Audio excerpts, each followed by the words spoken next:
Hey guys, this is Devin here with Hillbilly Networks. Today I'm going to show you how to access an underground pipe with a drywall cutting tool that Ridgid makes. It's a very untraditional means of doing this. I've never seen anyone else do it other than my coworker, who was shown by a very large fiber optic company, a contractor. Traditionally, you'll see linemen and electricians and telecommunications workers use a sawzall or a reciprocating saw, and they'll turn the blade sideways and shave off layers. Sometimes it'll get hung up in the pipe and it'll start going down more at an angle, and you got to pull it back it off, and very carefully do it so you don't hit whatever is inside the pipe. This one, however, allows you to set the depth, gives you more control, and you can actually remove risk, because if you set the depth the right amount, if you know your pipe thickness, you can actually, you have so much freedom, you can literally draw a picture on the pipe and not have to worry about hitting any cables inside of it. However, I don't do that anymore. When I first started using it, that's what I would do, and I would just, kind of draw a circle, and then I would just shave it back and forth across the circle. I've learned over time, I drop this guard all the way down, turn it sideways just like you would with a sawzall, and I shave layers off. And I don't have to worry about it going downward like you do with a sawzall, because it doesn't bite in the same manner. If you just control it, it just shaves off layers. I'm going to go ahead and show you that here real quick.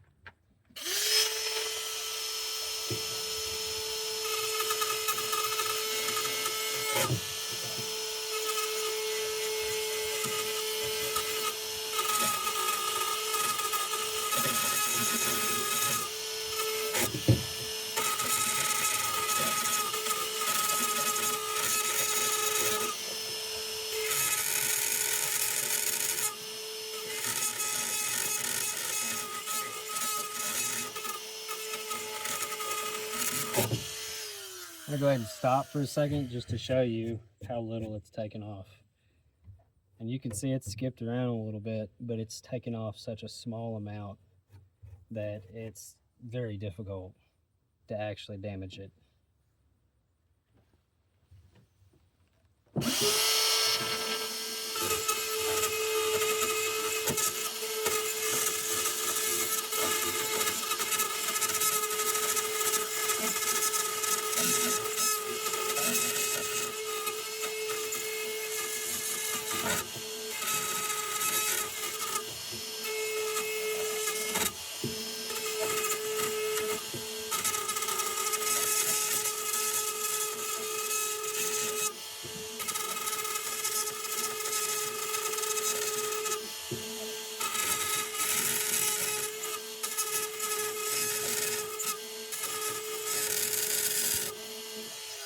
There you go. So you do got to do this very slowly no matter what, because you'll see right here now I've got a tiny little hole, and I can actually take my finger, push that in that sometimes, spread it out a little bit. I don't got enough off of it yet, so I'm going to go at it a little bit more.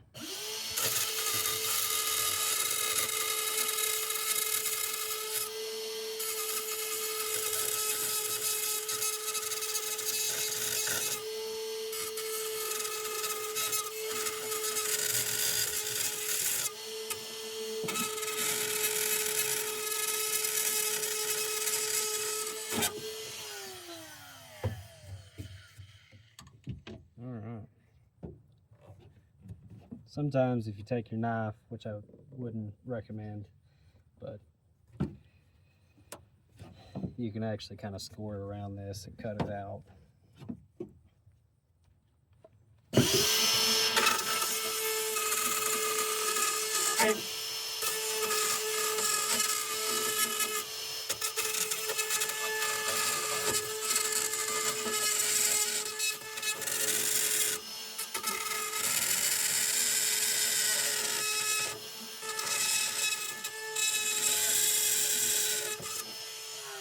Alright, now you can see I've got a slit in there. I can actually see inside the pipe, so theoretically if you had a cable running through it, I'd be able to see that it was laying in the bottom right there, and I can actually take a screwdriver in there, stick it in there, push the cable over to the side, and then I can actually cut this direction if I want to, or I can scoot it over that way, and I can hold that screwdriver in there like that to keep the cable back and cut this way.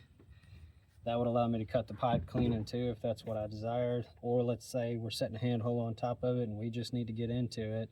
Well, I'm just going to shave off more to uncover a bigger hole so I can get a rodder through it, pull string, and put my new cable through it. Because sometimes you might be accessing it because you're setting a handhole over it and you're boring about 20 foot over to maybe a new building that's between two existing buildings. And that keeps you from having to bore all the way from the new building all the way to one of the older buildings. Boring is about $9 or $10 a foot around where I live, so it's very expensive. So anytime you can shave off 50, 100 foot, you know, even 1,000, depending on what it is, you're saving a ton of money. So this is how you access an underground pipe. Now that being said, one of the things you want to make sure you do anytime you access an underground pipe before you dig or anything is you call in locates, or you have a locator that works for you come out and locate everything inside that pipe. You know, there will be like a, we call it finder's tape or tracer wire at the power company I work for. They'll hook onto that and it'll tell us how deep this pipe is. That way when we're digging down, we know exactly where we need to go, how deep we need to go, and again, call in locates so you know where other things are like gas lines and power lines that are around you. But once you've cleared all that up and you're for sure that the pipe sitting in front of you is the one you actually want to access, then you're good to do this. But again, I would say use caution on that part, but it's a pretty cool tool for this. Again, most people use a Sawzall. I personally over time have found I prefer this. I still use both depending on the situation, but this is much smaller, it fits into handholds better, and again you can set the depth and draw a picture with it if you need to. Give me just 1 minute, I will actually do that. Alright, so the reason why I've got this out is because I do it by shaving sideways instead of doing it like this. I have this bit set out pretty far, so when I bring this guide up, it's going to come out all the way. So I actually want to draw the bit down into the drywall cutter a little more. Once I find the right size. There it is.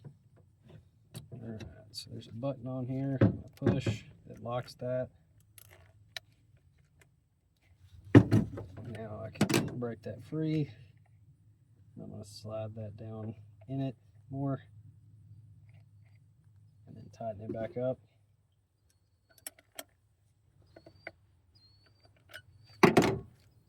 Now I'm going to put this on.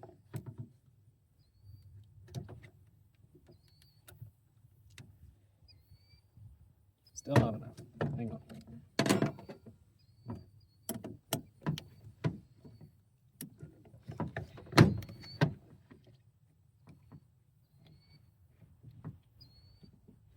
Try that.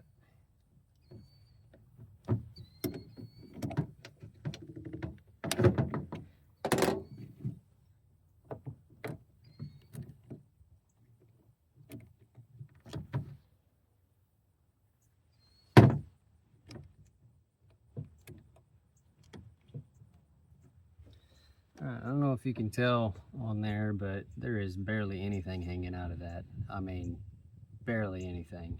Almost unmeasurable. Now if I can get this pipe to stay still, because I've got this on a quick grip on the back of my truck, I'll show you how you can do it the other way.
I'm going to draw this away so you can see it before I actually make the penetration.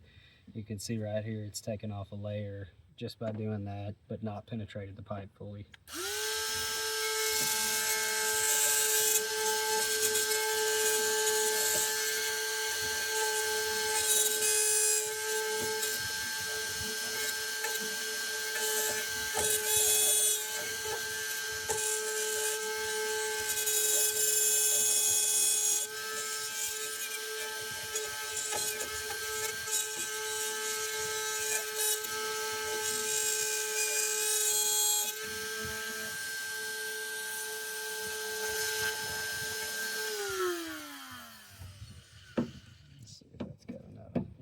It's a skin now, so you'll see it's just a tiny little bit, basically skin. I can now take my thumb and actually push that inward and pry it over, and I've actually got a hole in the pipe now.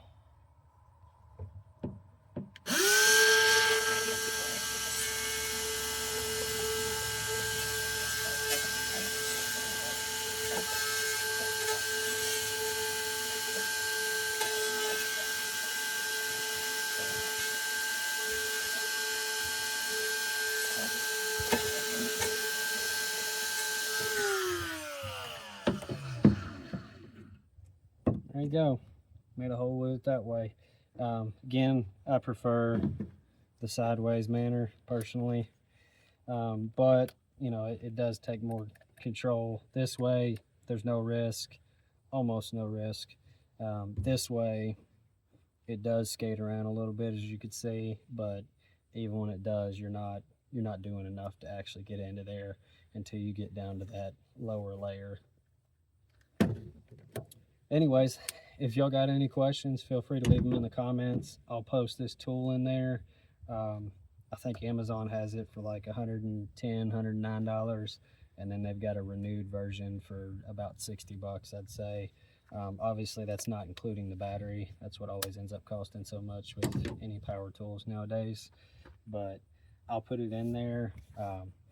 And at some point I'll make a video on using a Sawzall. That would be much harder to do on my tailgate because it's going to bounce around like crazy because it's a Sawzall. Again, another reason why I like this. It's a lot more control. It's a whole lot less violent, so it removes a lot of your risk if you're careful with it. Obviously, if you're not careful with it, you know, you can stick it right through the pipe. But again, this is what I prefer. A lot of electricians and linemen, they like to use the Sawzall. Thanks, guys.